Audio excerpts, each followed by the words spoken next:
Pandian stores சீரியல்ல பாண்டியன் பார்த்த பொண்ணு மண்டபத்திலிருந்து திடீர்னு கல்யாணமே வேணான்னு போக காரணம் என்னன்னு தெரிஞ்சிக்க கதிரும் செந்திலும் பொண்ணு வீட்டுக்கு போயிட்டு வந்தாங்க.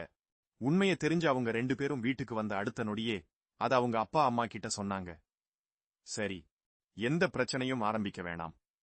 பழனிவேல் கல்யாணம் நல்லபடியா முடிஞ்சிருக்கு. ஆவே அந்த சந்தோஷத்துல இருக்கட்டும்னு நினைச்சி பாண்டியன் இத கேட்க வேணாம்னு சொல்றாரு. அவங்க குடும்பத்துல இருக்கவங்களும் சரின்னு போயிறாங்க. அந்த பக்கம் பழனிவேலை காட்டுறாங்க. அவரு அவங்க அண்ணன் வீட்டில இருந்து மருமகன்களுக்கு கால் பண்ணி பேசிட்டு இருக்காரு. இனி மாமா கடைக்கு வரமாட்டாரு. அவர் இருந்தனாலதான் நான் நிம்மதியா கடைக்கு போயிட்டு வந்துட்டு இருந்தேன்னு செந்தில் கவலையா சொல்றாரு. பழனிவேல் தனியா அவரோட ரூம்ல உட்கார்ந்து இருக்காரு. அந்த இடத்துக்கு சுகன்யாவும் வாராங்க. அங்கதான் அமைதியா இருந்தீங்க, இப்போ சரி பேசுங்கன்னு சொல்றாங்க. அதுக்கு பழனியும் சொல்றாரு, இல்ல கல்யாணம் நின்ன அதிர்ச்சியிலிருந்தே அதுதான் பேச கிடைக்கலன்னு சொல்றாரு. அதுக்கு சுகன்யாவும் சொல்றாங்க, ஹா சரி சரி, நாங்க இனி இந்த வீட்டுல தானே இருக்க போறோம்னு சொல்றாங்க. அதுக்கு அவரும் ஆமான்னு சொல்றாரு. என்னைய பத்தி உங்களுக்கு தெரியும் தானே, என்ற பழைய கதையெல்லாம் தெரிஞ்சுதானே சரின்னு சொன்னீங்கன்னு கேக்குறாங்க. அதுக்கு அவரும் ஆமா எனக்கு உங்களை பத்தி தெரியும்னு சொல்றாரு. அதே நேரத்துல என் கல்யாணம் விஷயமா எங்க அண்ணே உங்ககிட்ட எப்போ பேசுனாங்கன்னு கேட்டாரு. இது ஒரு 2 வாரத்துக்கு மேல இருக்கும்னு சொல்றாங்க. அதோட அவங்க 2 பேரும் தூங்க போறாங்க. அடுத்த நாள் காலையில் பழனிவேல் அவங்க அண்ணனோட சேர்ந்து மில்க்கு போயிடாரு. அங்க போயிட்டு சொல்றாரு, நான் கடைக்கே போறேன், என்னைய விடுங்கன்னு சொல்றாரு. அந்த இடத்துக்கு சரியா பாண்டியனும் வாராரு. வந்ததுமே பழனிவேல் உள்ளுக்கு போக சொல்றாரு.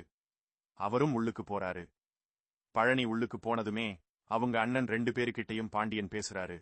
நீங்க 2 பேருமே மனுஷனாடா? தம்பிக்கு கல்யாணம் பண்ணி வைக்கணுமா இருந்தா சரியான முறையில பண்ணி வைக்கணும். அதை விட்டுட்டு உடம்பு சரியில்லை, அது சரியில்லை, இது சரியில்லைன்னு சொல்லி கல்யாணத்தை நிறுத்தி இன்னொரு கல்யாணம் பண்ணி வைக்க கூடாது.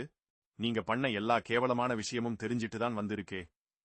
அங்கன வாய் தகராறு வந்து சக்திவேல் பாண்டியன் அடிக்க போயிட்டாரு. அந்த இடத்துக்கு சரியா கதிரும் செந்திலும் சரவணனும் வாராங்க. அவங்களும் வந்து அதுதான் சொல்றாங்க. இந்த விஷயம் மட்டும் மாமாக்கு தெரிஞ்சா எவ்வளவு வருத்தப்படுவாங்க. அத பத்தி யோசிச்சிங்களா? சுயநலத்திலிருந்து ஒருத்தரோட வாழ்க்கையை அழிக்க பார்த்தீங்களேன்னு பாண்டியன் மகன் 3 பேரும் பேசுறாங்க. இத நான் நினைச்சிருந்தா பழனிவேல் முன்னுக்கே பேசியிருக்கலாம். அவே வருத்தப்படக்கூடாதுன்னு தான் அவனை உள்ள வச்சிட்டு பேசுறேன்னு சொல்றாரு. உள்ள இருந்து இதெல்லாம் கேட்டுட்டு இருக்க பழனிவேல் வெளியே வாராரு. எனக்கு இதுவரைக்கும் நீங்க பண்ணது எல்லாத்துக்கும் ரொம்ப நன்றின்னு அவங்க அண்ணன் 2 பேரையும் பார்த்து சொல்லிட்டு கோபத்துல அந்த இடத்தை விட்டு போறாரு. அதோட இன்றைய எபிசோடு முடியுது.